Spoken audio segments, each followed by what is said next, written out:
Okay, so getting started with your basic, everybody does it this way, fire. Crumple up your paper, don't crumple it too crumply. If you're not going to listen when I'm giving a lesson, go away. I have no patience for people who talk over me. Smile all you want, Haley. This is you too.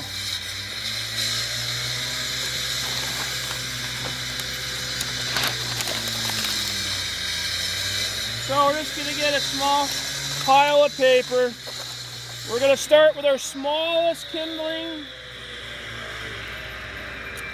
And the biggest thing that people do is they smother their fire. We don't want to add wood to our fire. We want to have lots of air for it to breathe. And we want to only add wood when it's ready. And it'll tell us when it's ready because it'll start getting very high. When it starts to raise up, that's when I'm going to start adding more kindling. I'm not going to go much bigger than this because I don't have a lot of time.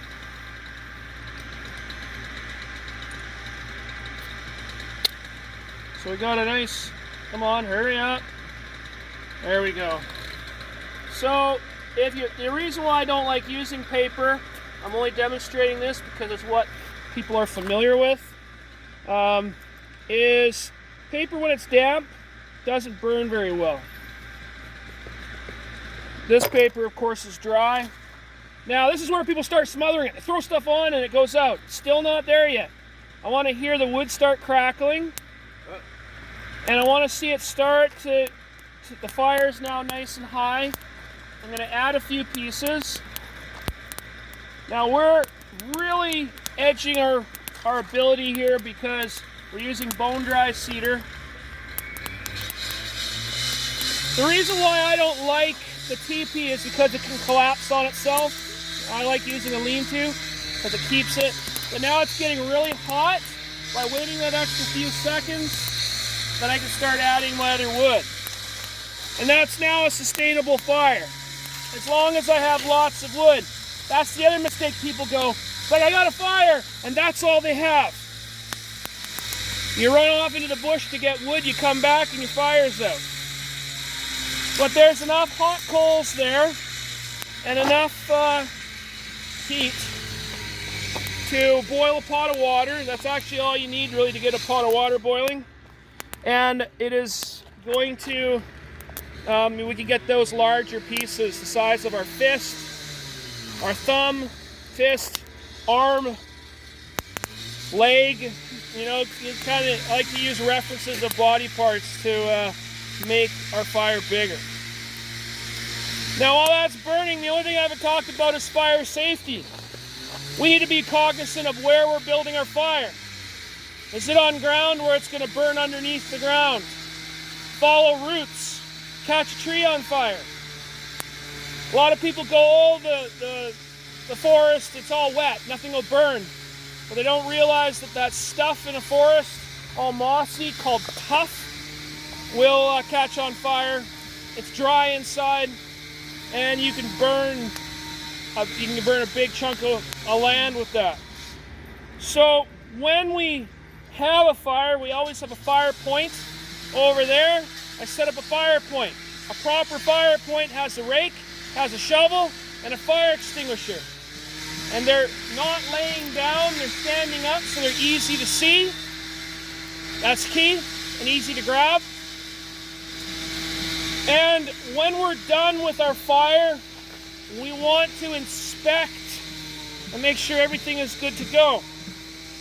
So we want to make sure everything is dry, or not dry, sorry, wet. We're going to dump water on our fire. We're going to rake it around. And then we're going to grab our shovel and we're going to do a fire stage, is what it was called to me. So from your fire pit, you go back about a foot. So let's say I would go back about a foot like this. And it's all rocky underneath. But I would go down and then I would reach in and I would feel the ground underneath. Is it hot or is it cold? If it's hot, I'm going to dump more water down. And I'm going to keep backing out, and I'm going to keep going out a foot at a time. I'm going to check, is it cold or is it hot? Once I find out, once I've traced all the way around my fire and gone back and it's cold and it's not burning, that's where you're going to find roots that might be burning. And if it's warm, get it wet, get it cold. That's what campers don't do. They pour a little water on a fire, walk away. But if you don't check with your shovel, backing out slowly, you might miss it. I do this with every fire I light, and that hasn't burned long enough to do anything. But if I'm out camping, I will do that. And twice now in my entire lifetime, I have dug out and found the roots going way out. So it is scary when you get that experience. It's like, wow, my fire was there and I'm all the way over here, and it's hot. The ground is burning. Okay, so you gotta do your fire trace.